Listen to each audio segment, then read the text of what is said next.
if they continue on their current trajectory, even though I'm a Team Freedom truther, I really truly believe now. I've seen it enough 2 weeks in a row that I think Endemic has what it takes to be the third best team in North America as it stands. I know the results don't match it, don't back it up right now, but I think if they were to keep it going through to BlizzCon, unfortunately, if North America doesn't win Western Clash, they're only going to send what, 2 teams? I mean, this is kind of the unfortunate thing, and when I say a Michael Udall roster, this is not to say I'm blaming Michael Udall. I actually think he gets a lot of shit in the community, and I've never understood why. Because as far as I can tell, he's always been a nice player.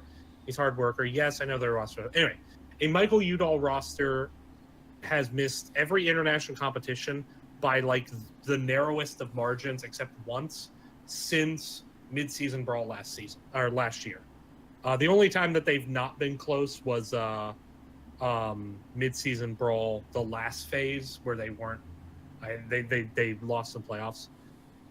I've never understood why he gets so much shit. I do think, unfortunately, I could very much see them finishing 5th after this weekend, and that's not to say that it's just the situation. The odds are, I think it's likely they finish 5th, and then at BlizzCon, because I agree, they've been improving, and they could end up finishing 3rd, which would suck. Because once again, they would barely miss international competition by 1 spot, and it sucks because I was actually a big GFE fan because their players were why I started following competitive heroes. But I think that both of those situations are likely to finish 5th this split, 3rd next split, and they don't make international play, which sucks because I think they've improved a lot. The other thing I want to talk about in North America.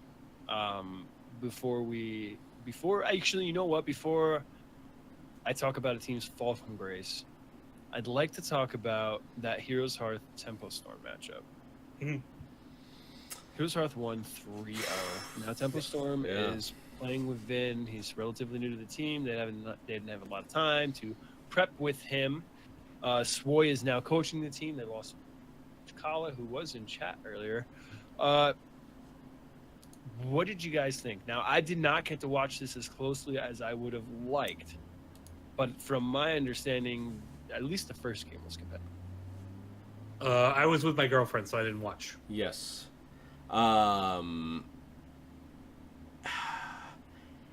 Heroes Hearth, man, like, Kala's no longer coaching. Swoy is coaching, and yes, they do have Vin, a new player. And not only does Vin need to adjust to what's going on around him, the rest of the players have to as well, right? And maybe they don't have as clear, concise, or as I guess, shot calling with conviction as there was before. Maybe I'm wrong. Maybe I'm totally off base. Because I'm assuming Psalm was making some high-level, like, high-pressure calls or something. But I know Cattle does some calling. Heroes Hearth has had the time together to grow, to practice, to really trust each other, understand what's going on about the game. They're very knowledgeable, they're very skilled, and I think because of that factor, they were able to just make Tempo Storm look like nothing. Like, I don't want to say look like nothing, but because there was some back and forth, but it's kind of crazy to see Tempo Storm not take a map. Like, I don't know what's going on. I mean, I don't know what's going on, but you can tell that the effects of whatever happened with the roster stuff is there's still some work and some stuff they need to work out. But Heroes Hearth is just clean. They're solid. They're a good team. They got everything they need. I forgot about this. And there was a choke on in one of those games. I pulled up the drafts. Tempo had some whack drafts. Like, I mean, you can make the argument for Valera where she has her moments, but at the end of the day, like, I think there's probably a better pick there. And the same thing when Tomb of the Spider Queen, when they went Cho'Gall. Like, I don't know. Like, with a Medivh, a Dahaka, and then Alexstrasza, it just doesn't seem like the right. Well, Valera's, I would say, at this point, she's not common, she's not rare, it's like a little uncommon, like Yeah, she's a gray item in WoW. It's cool. Yeah. No, she comes out every once in a while. She has her spots. Yeah. Yes. Right, and maybe I don't. the execution. I remember watching that Towers of Doom match, thinking, and Fan was on the Valyria, and it just didn't seem like they were getting any value out of her at all. Well, yeah. Look at. There's a Diablo. There is a ETC.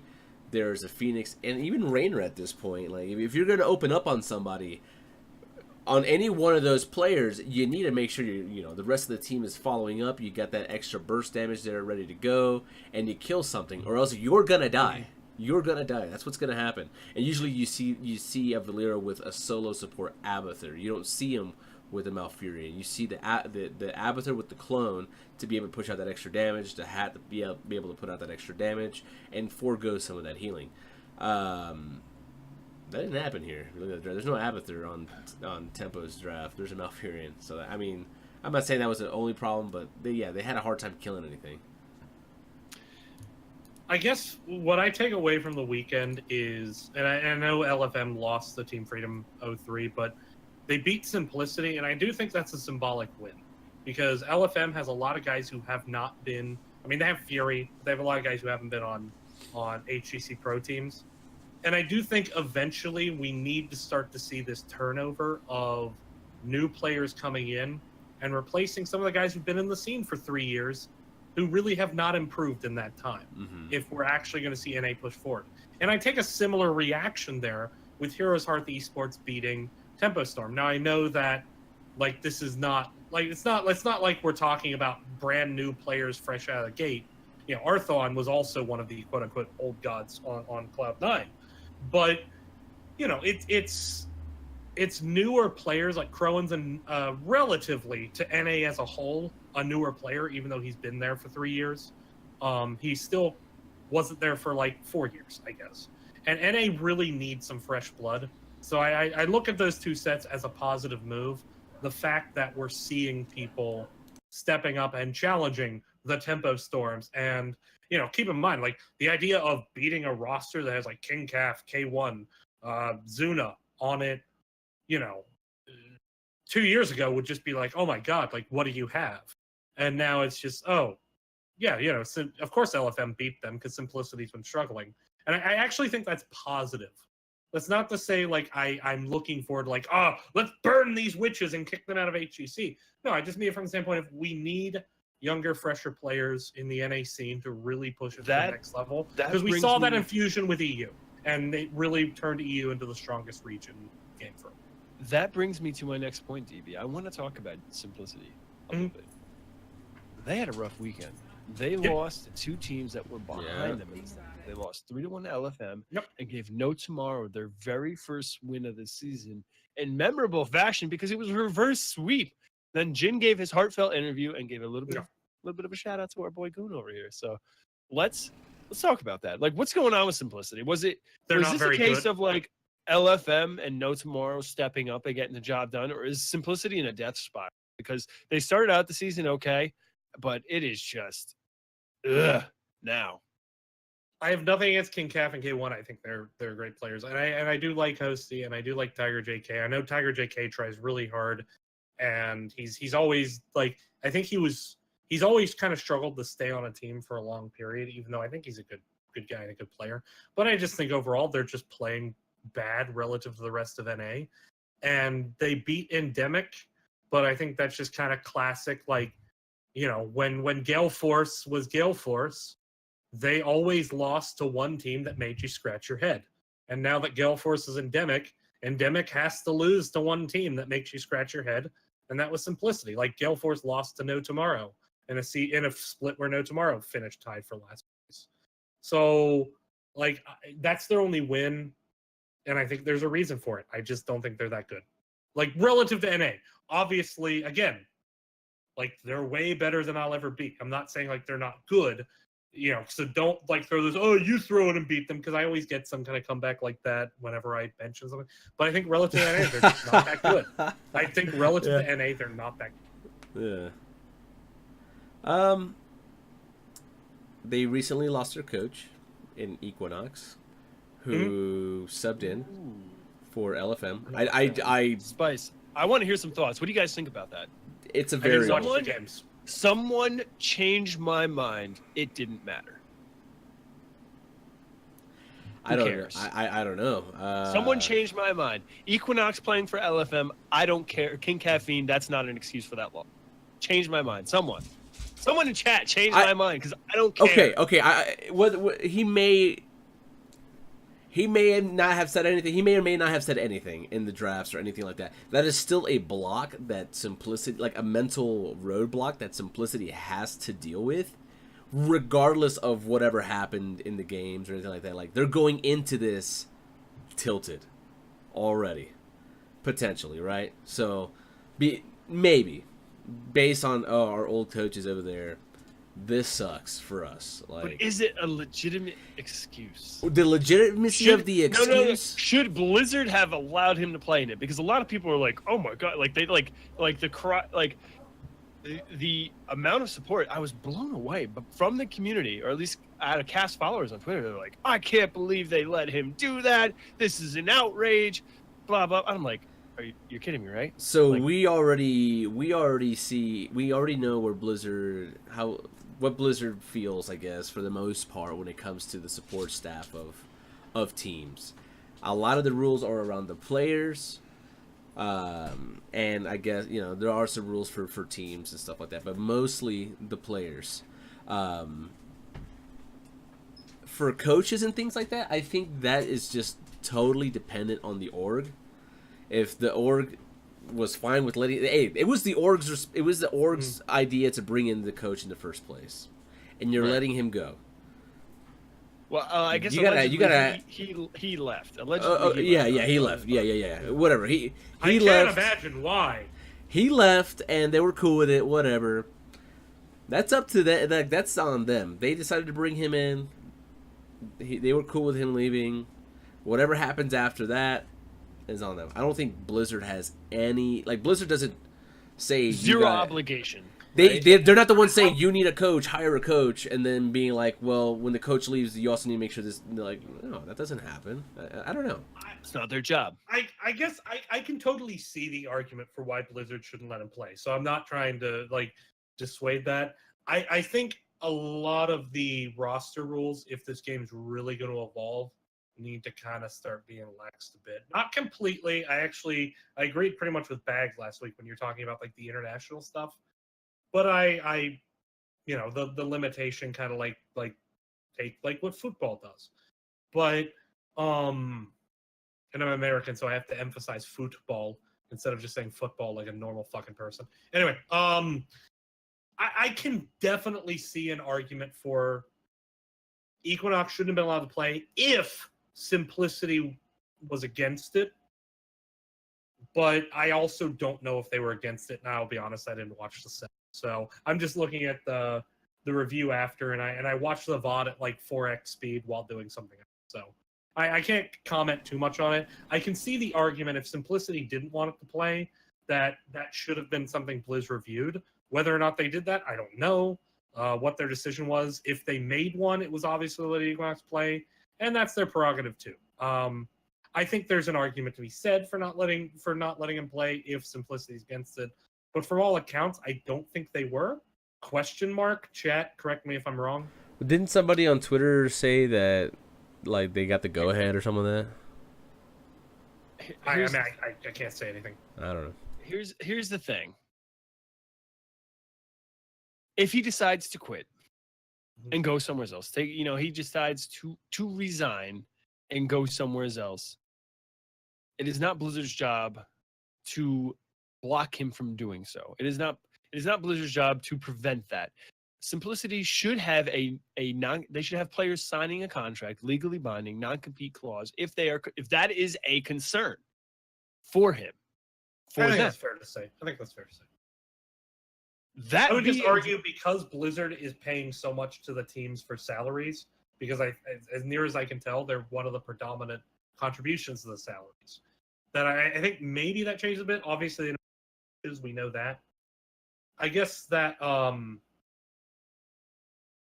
know. I'll kind of leave it there. I don't know enough about it to really say more, and I'll let you finish. That being said, that is the biggest. That is like the only argument you can make in that case. In professional sports, traditionally, this happens all the time. It's more important in American football, the NFL, where your playbook is a big part of whether you win or lose, designing a scheme for that week's games, than it is in basketball or baseball.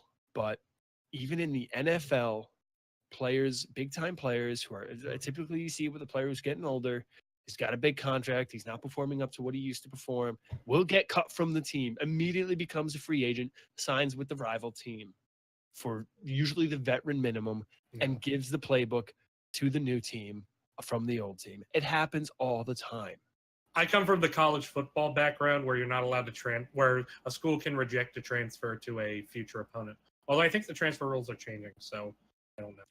But typically a school can reject you transferring. Like a WVU player who wants to transfer right now can't transfer to, like, a freshman couldn't transfer to Penn State because we play them here in years. Like, that's something I think that is pretty well. Like, they can't, if you transfer to a conference opponent, you have to sit out 2 years instead of. So I mean, like, the point I'm trying to make is no, I agree with the point you're trying to make. Coach I'm just saying I think that's my bias that I'm trying to illustrate. Right. When the coach of the player gets to the new team, it happens. They know what you're up to. But the fact of the matter is, listen, we all know what Heroeshearth is up to. Krone's going to play Hanzo or Jaina, and guess what? He's still going to bring it, and he's still going to beat you. They are. That's the fact of the matter. Like, get him, boy! Right? Like, you already know what Heroeshearth is bringing to the table, but they're saying bring it. You got to beat it anyways, and you can't. Simplicity, on paper, you're a better team than LFM, and you lost. Just say, GG's LFM, you got us this week, and it's over. I don't want to log into Twitter and see this excuse that, gee, I wish Blizzard would have blocked our cold coach playing for the new team, subbing in for the week. Like, come on. No, and he even says, you know, we should have had him sign a non-compete clause or something like that. He admits it later. Wait, so he was probably unreasonable and not knowledgeable. Well, no, I'm saying Twitter. It was a tweet. You're saying Twitter is not nuanced? Oh my god. Yeah, I believe I just compared Anduin Rin to Donald Trump before this podcast started. So let's just understand what Twitter is for: shit posting and memes. Facts. To take a step back, Calf, I get it. It was the heat of the moment. You're right. You should have signed an NDA. You learned your lesson.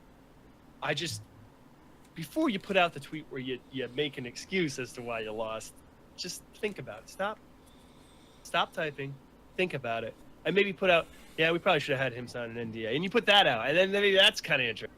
You know, not, oh, I can't believe Blizzard let him play for that. That's not good. All right? Yeah. No excuses. And, you know, someone, Fligzaducky in chat, you know, says, it's still not a good look for Equinox, though. I mean... No, and you know what? Yeah. I don't necessarily disagree. So... here's my beef with Equinox, and I'm sorry to jump all over you, Goon. I meant to let you talk. No, go ahead. Equinox, are you coaching? Are you playing? You playing WoW? What are you doing, man? You're all over the place, and it's driving me crazy. All right, I don't get it, man. What?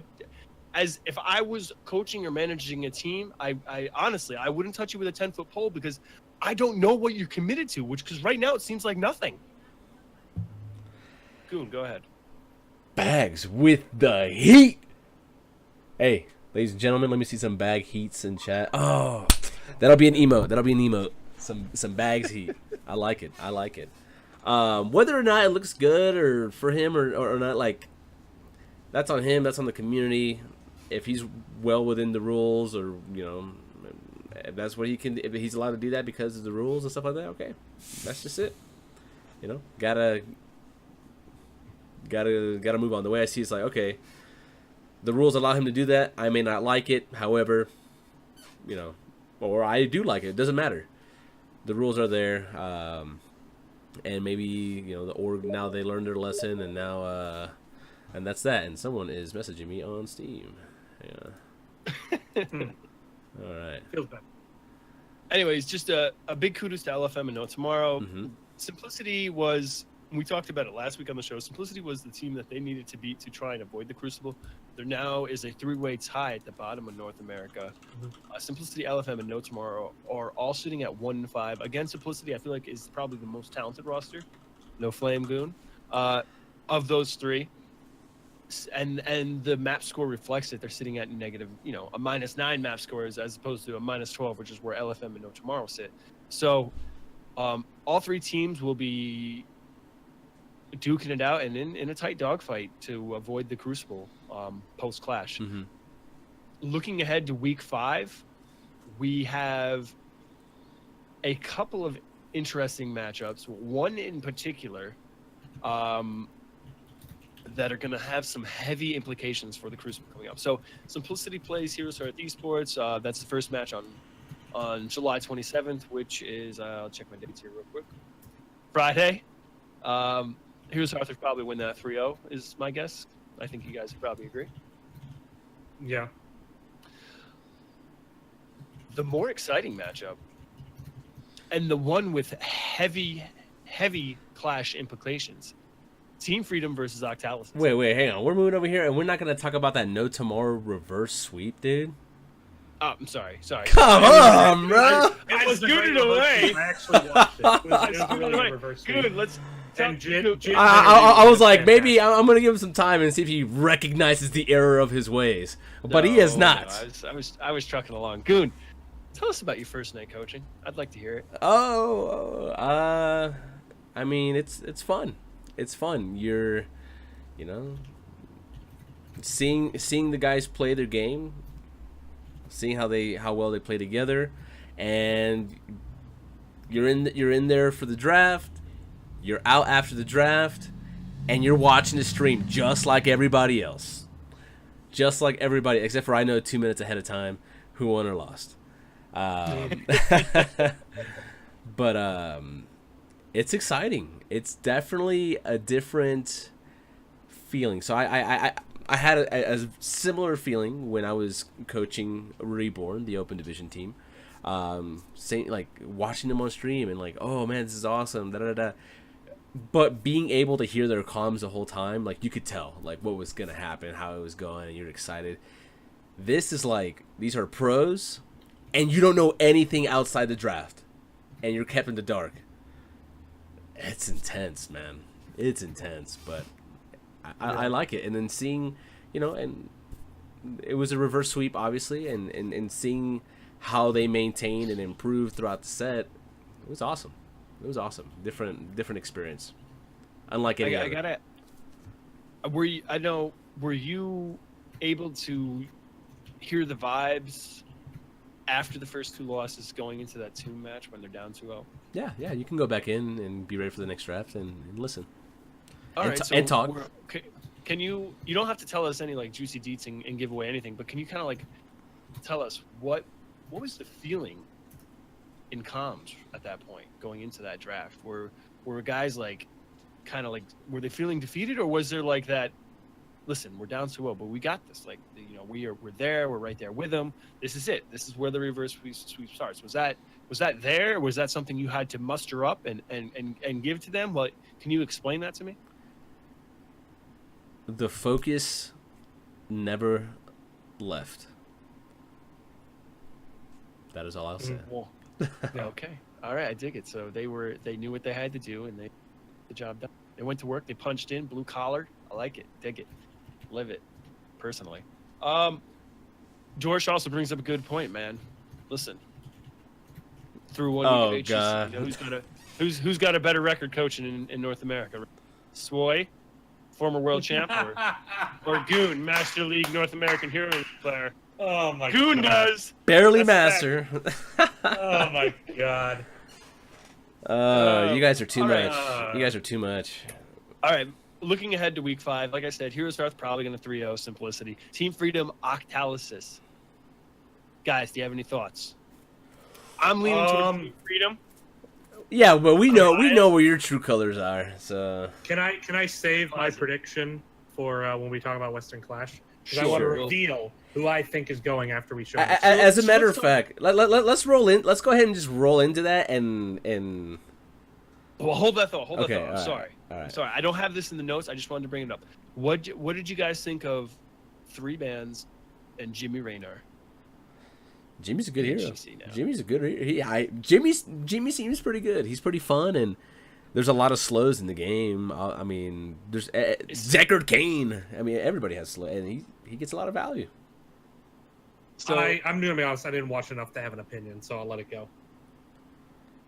I'm not smart enough to talk about the third ban. I just you ban 3 OP heroes, right?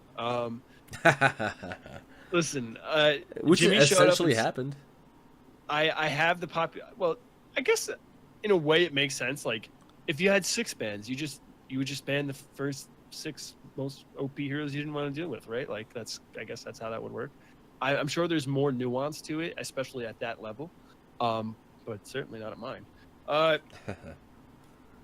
Jimmy, I've got the Master League stats right now. He had a 70% popularity rate across the world, a 32% pick rate, 37% ban, with a 53% win rate.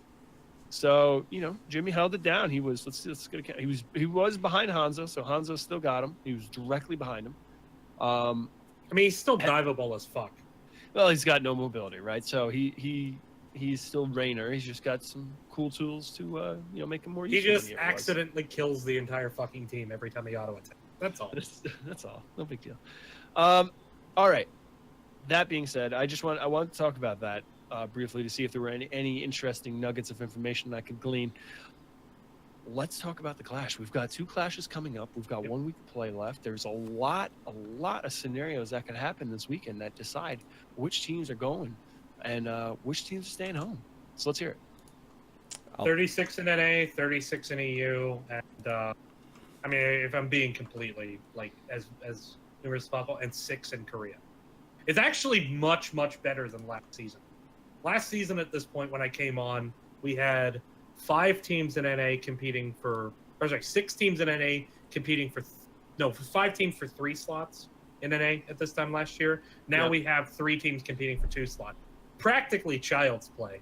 Like, this time I don't have to explain how simplicity gets to the Western Clash this time around. And then EU is actually, I mean, it's as simple as I can describe it relative to, I think it was last year at this time, heading into the fall Western Clash. I remember talking to Sia Steve at that point, who was the coordinator of it, and they were trying to figure out how they were going to handle a 3-team tiebreaker in the one situation that could come up, and they were just kind of the answer was, we hope it doesn't happen, and it didn't. But so by comparison, while this looks complicated, it's practically child's play by comparison. So I'm just kind of prepping that ahead of time. I dig it. Circling back, guys, if you're not familiar, what's at stake with the Western Clash? This is a tournament where the best 4 teams from each region. In the Western Clash, it's the top 4 from North America, top 4 from EU, coming together and just battling for region bragging rights and a chance to send an extra team from your region to BlizzCon 2018. Same thing in the Eastern Clash, it's the top 4 teams from Korea versus the top 4 teams from China, competing for the same thing. This year's Western Clash is going to be held in Burbank, which is in California, in Southern California specifically. Tickets are for sale right now. Links are in the show notes, which will be posted in our Discord later and attached to our description. It's the first. If you don't know who's going there, by the way, fellow troll of the Nexus Trolls, Soken. Soken's going to be there, so yeah, there'll be a friendly face in the crowd. But it's crazy to think this is actually the first North American LAN event that isn't BlizzCon since before HGC as we know it now started. Yeah. You have to go all the way to the North American regionals back in the the fall of 2016 for the last non-BlizzCon event in North America. That is so hopefully they make a habit of it. Once a year, have one of the Western Clashes here. It should be. We have the beautiful studio in Burbank. They timed it specifically for Overwatch League to be over with. The season 1 is it's not over, but it's not happening in Burbank right now. Right, it's a gap. It's at the Barclays Center. So hey, we've got this beautiful esports stadium. It's open. I guess we could put our 3rd-tier esport in there. So listen, the teams that are in North America's got Heroes Hearth Esports as the number 1 seed. The number 2 seed is Tempo Storm. Not necessarily. Oh, there's a chance that Tempo Storm isn't the number 2 There's seed. a chance it's Team Freedom. Here it is. Okay. Team Freedom Well, wins 3-0. Tempo Storm loses 0-3. That's the only possibility. Otherwise, it's Tempo Storm is the team. I'm gonna pull up my schedule for next week so I can wrap my Just brain pull up around my that. cheat sheet and trust it. There is a 0% chance that happens. Okay. Yeah. It's not going to happen, but it's possible. So like I was saying, Tempo Storm's the number 2 seed. Number 3 and 4 are up for grabs. That is going to be fought over and decided between Team Freedom, Endemic Esports, and Team Octalysis. Mm-hmm. Yeah. From the NA region, we'll start here and then we'll talk about EU. DB, can you explain to me in 5 minutes or less how Team Freedom is going to get the number 3 seed and then come on and win the entire clash out of the woodworks, just like that? Okay, I can't do that latter part. How they'll get the 3 seed? Most likely. So here's the basics. If Team Freedom wins, they go to Western Clash. If Endemic loses, Team Freedom goes to Western Clash. That's more or less it. There's one weird scenario which I actually highlight in the hero that you guys linked on Twitter earlier, which is like if Team Freedom loses 2-3 and Endemic wins 3-2, then even though Octalysis won, they don't go to Clash and Team Freedom does. Any other situation where Octalysis wins and Endemic wins, Team Freedom goes home. So Team Freedom, basically the easiest solution, just win on Friday. Then you get Saturday, you have a nice day, you maybe go out to lunch on the strip, you have some fun. You know, it's a great day. You lose, have some poutine. Shit gets a little tense. That's all I'm saying. Okay, well... Team Freedom, it's fairly either win or Endemic lose, more or less. There's one exception, but otherwise, it's that. I'd say that they have the toughest matchup of the weekend, but that would be a lie. That would be a lie, yes. Endemic has to face Tempo Storm. We'll see. We'll save Octalysis for last. Endemic has to face Tempo Storm. What do they have to do to get in? Well, actually, I mean, I can't talk about Endemic's chances without talking about Octalysis' chances. There was a guy on Reddit who actually found a simpler way to express it than I do. Here is how Endemic goes to Western Clash. Okay. If they win as many games as Octalysis or more, no matter what the situation, if they win as many games as Octalysis or more, or they beat Tempo Storm, they go to Western Clash. So if Octalysis loses 2-3 and Endemic loses 2-3, Endemic goes to Western Clash. If Octalysis loses 1-3 and Endemic 1-3 or 2-3, they go to Western Clash. It's only if they don't win as many games as Octalysis. So if they get like 0-3 to Octalysis 1-3 or whatever, then yeah. Octalysis goes if they 1-3 and Endemic 0-3s. Okay. It's literally just whoever wins more wins, maps. how many Endemic wins has to have. Yeah, whoever wins more maps. Yeah. And if they both win 3, Endemic goes. Like if they both win, Endemic goes. If Endemic wins, they go at all. But if they lose, but they win as many or more than Octalysis, Endemic takes the Western Clash slot. Interesting. I dig it. Yeah. I dig it. Okay, that was expressed very simply. That's totally possible. Yeah. No, I think it's absolutely. possible. I'm not saying I'm not saying I'm predicting that, but I think it's much more reasonable, I think, than people initially thought when they're like, oh well, Endemic will lose the tempo, so they're done. It's a little bit. There's definitely a world that we live in where Endemic could take tempo. It's like a 45% chance they go. I mean, it's almost a coin flip. Hey, and if you're playing North American Hero League Masters, 45% win rate means you're climbing, dude. That's what's happening. Absolutely. Kappa. Yay, Hero League. All right, so we've already talked about Octalysis and Endemic. Whoever wins the most maps is going. Team Freedom's probably going. They need to win. If they lose, then they need help. Now, switching over to EU, the teams that are in Dignitas, guaranteed number 1 seed, they're in. Method and LiQuid already qualified. They need to determine who the 2 and 3 seed are. They play this weekend. Let's talk about that first. Method, LiQuid. They play each other. Who's going to be the number 2 seed? Who's going to be number 3 seed? It's simple. They're tied in match record. Whoever wins is 2. Whoever loses is 3. The map score doesn't matter. No tiebreaker matters. They're both 5-1. One of them's going to be 6-1. One of them's going to be 5-2. and whoever's 6-1 is 2, whoever's 5-2 is 3. And to recap what we talked about earlier, DB, you've got Method winning 3-0. Oh, yeah. Easy. 3-0. I've got Method going 3-1. LiQuiud. GOON has LiQuiud winning in a 3-2 because he listens to the Rockettes. He's listening to All right. That just leaves the number 4 and final spot for EU to qualify for Western Clash. But there's 3 teams fighting over one spot. It's Fnatic, Leftovers, and Granite Game. Which of those 3 is going? I don't know. I want it to be Leftovers. Mm-hmm. What are the scenarios for Fnatic to go deep? It's actually, if you're a programmer, say, here it is. If Leftovers wins, they go to Western Clash with the 4 seed. Else, if Fnatic wins, that means, which, because I said else, that implies Leftovers loss. So else, if Fnatic wins, Fnatic goes to Western Clash as the 4 seed. All right, else, go ahead. I was going to say, so Fnatic requires, Leftovers needs Fnatic to lose, requires and Fnatic Leftovers has to to lose. win. All right, Yes, so that's the that only way is for their only Fnatic path. to go.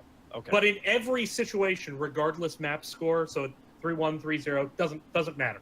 If Fnatic wins and Leftovers loses, Fnatic goes. Going. If Leftovers wins, no matter map score, they go.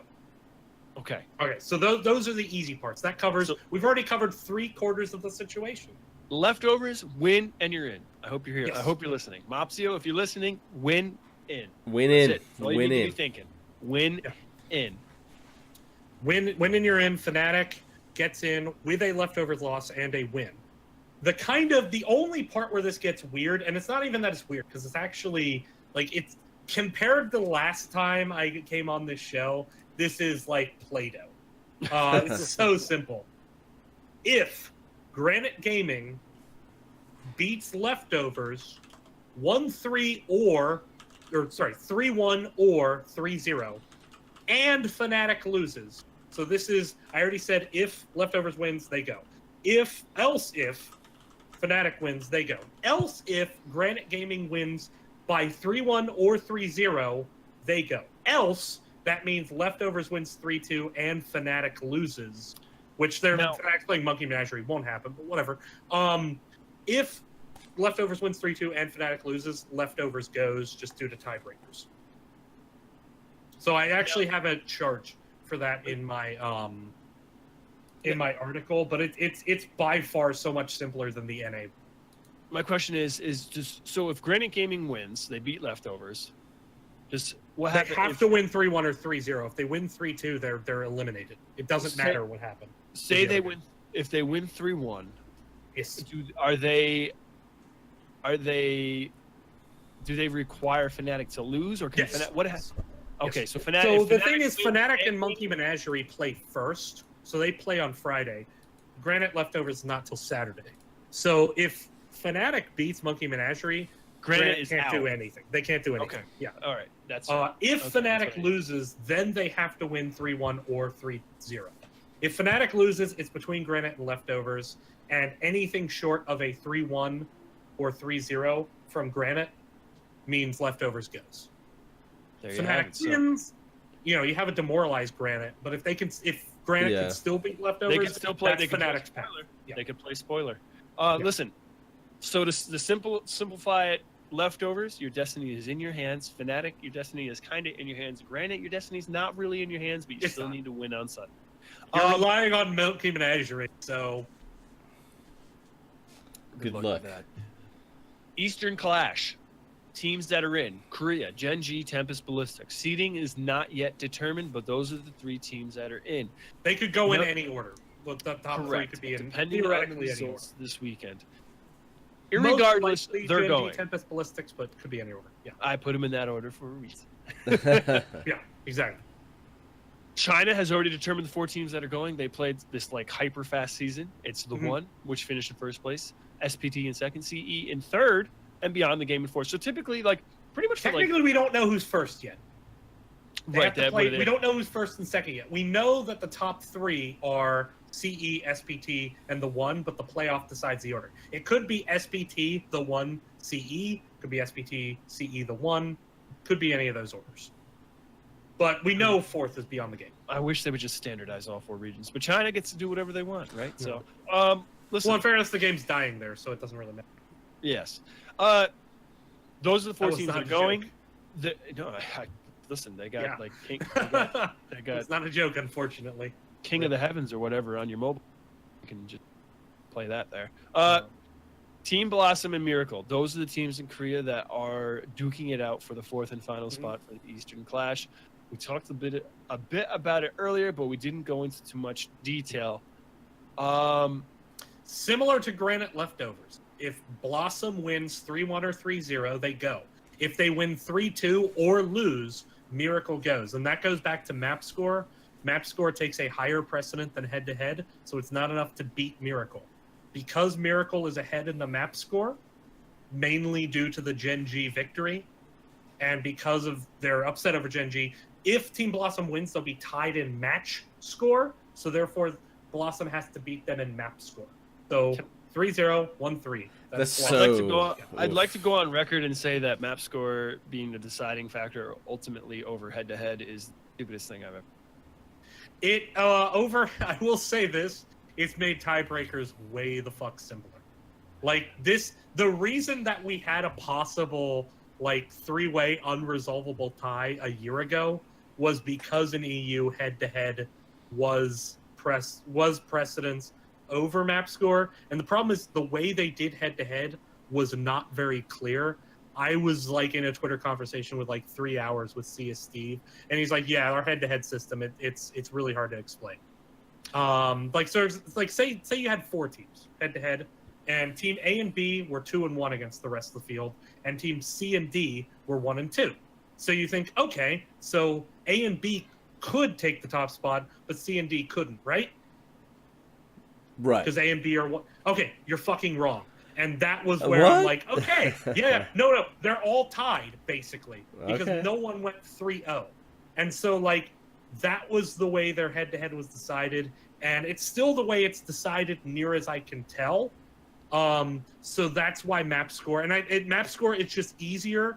If I look at the scoreboard, I can say, hey, this team's more likely to get the thing. It actually makes it easier for me to resolve these situations. Head-to-head was kind of a mess. I'm not saying that I value head-to-head. I think it's the best tiebreaker for after map score, but I do think map score is the best tiebreaker. Controversial opinions. All right, I am of the opinion that head-to-head should be valued more. I can see why and where it would get confusing. I just feel like, listen, if we both finish 5-2, and in our head-to-head matchup, Miracle, and in this case, say like Miracle and Blossom finish with 6. I do not want to live in a world where Blossom gets to go over them because they have a better map record. I don't care about that. It would be Miracle. Sorry, because Blossom, they have... Yeah. No, I'm just, hypothetically speaking, I shouldn't even use these. It's like, so say Ballistics and Gen G were fighting over the 4th spot for the Western Clash. They had the same exact record. They were both 4-2, whatever, right? They came down to the last week. Ballistics had been doing better against the other teams. You know, like they had a better map record, right? But in the head-to-head, in week 5, Gen G beat Ballistic. Now, and that would result in them finishing with the same record. Sorry, one team had a better record than the beginning going into that matchup, but now they finished with the same record. They were finishing with the same record, just one had a better map score. I want the guy. I want I understand Ballistics would have the better map record. I want the team that beat them in there though, not the team that they lost to on the outside looking. That's just me personally. But I do understand how map score makes it much simpler, and there is a benefit to that because when you got to explain it to people, hey, that's kind of important. So it helps your, integrity to a degree. I guess if that makes sense. Perception is everything, right? So if everyone believes that it makes sense and it's easy to understand, then that's important too. Keep in mind, it was actually last year, 2017, it was head-to-head over map score, which led to some weird situations I mentioned. But actually in Korea, it was still map score over head-to-head last year. So this actually created some confusion with the simulations where Mighty was ahead of Ballistics at one point, actually, believe it or not. And it had to do with map score. I'm glad that all three regions are on the same page, because I'd rather that, at least, even if I don't agree with the tiebreakers, I'd rather that they all three regions be on the same page. Near as I can tell, I'm not 100% certain. I'm not gonna lie, but I'm like 90% sure. Mm-hmm. Right on. All right, let's pivot away. And... I never actually said who I think is going to go to the Western. Oh yeah, by the way. yeah. For NA. So give me calling it just on the games, not saying like who I want to go. Give me I'd say Team Freedom 3-2 and give me Tempo Storm 3-1. So just going to my Magic cheat sheet, which you can see, it's been linked and it's on Reddit and Twitter. And that actually takes Endemic out, and it puts Tempo Storm 2 seed, Team Freedom 3 seed, Octalis is 4 seed. So that's just based on not what I want to have happen, but just if I predict each game, I say Tempo Storm 3-0 or 3-1. Both cases, same outcome. Octalis goes, even though they lose 3-2 to Team Freedom.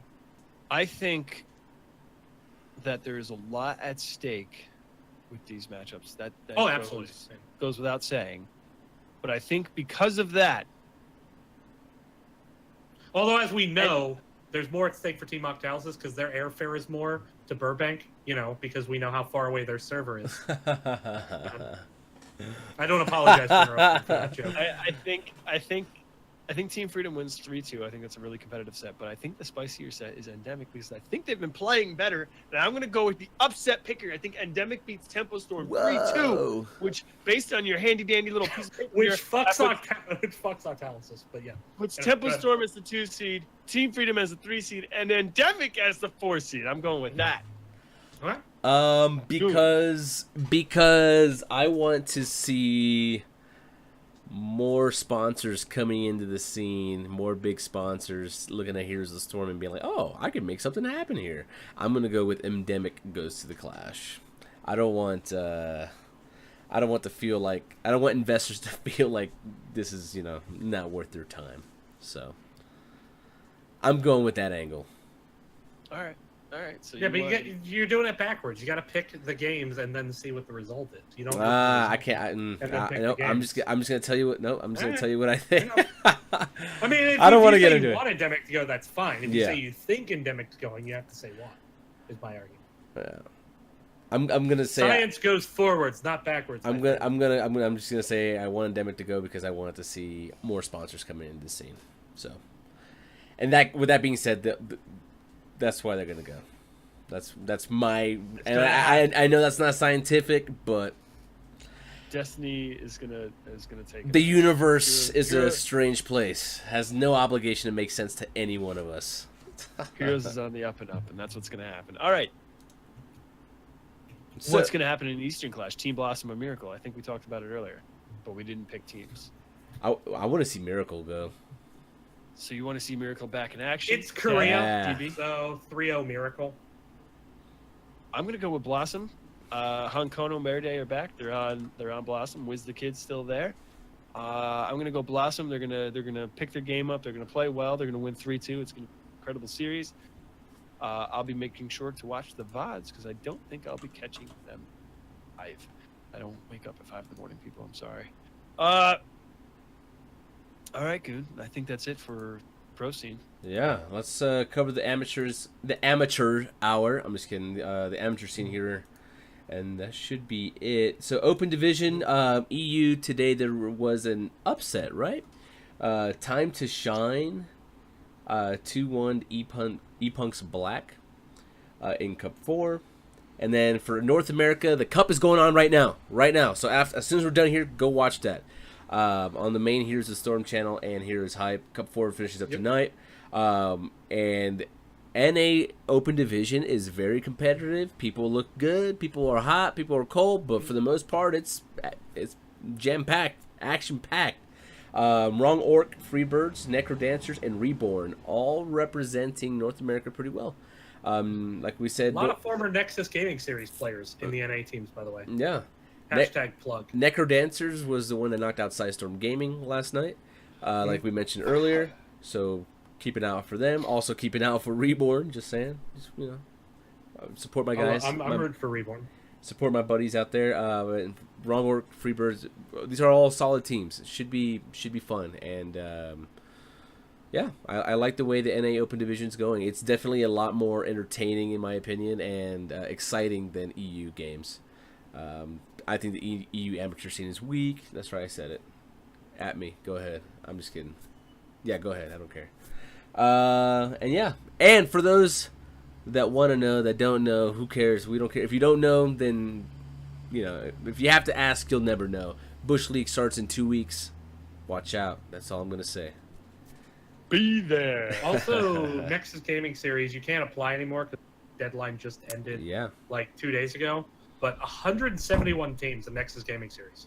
Holy. So, yeah, what, you know, there are going to be some big changes to kind of handle it, but it's, you know, I mean, you missed the deadline, so I'd say now's a good time. If you want to be, if you're willing to be a sub or looking to like fill on a roster, you can definitely do that. A lot of roster changes happen after the season starts. But 171 teams, you know, there's going to be people looking to fill slots. So check it out, nexusgamingseries.com. Yeah, I'm actually signed up and gonna be ready to cast Nexus Gaming Series games. So. I'm actually I'm on a team. I'm not casting this season, so I'm on Team Brain Dead as a support. I'm gonna suck, so it's gonna be fun to make fun of me. So what division is that in?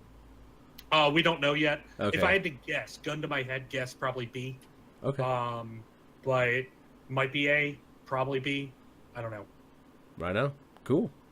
I'm kind of taking a step back from casting just because life is getting very, very busy for me. Mm-hmm. Aforementioned girlfriend.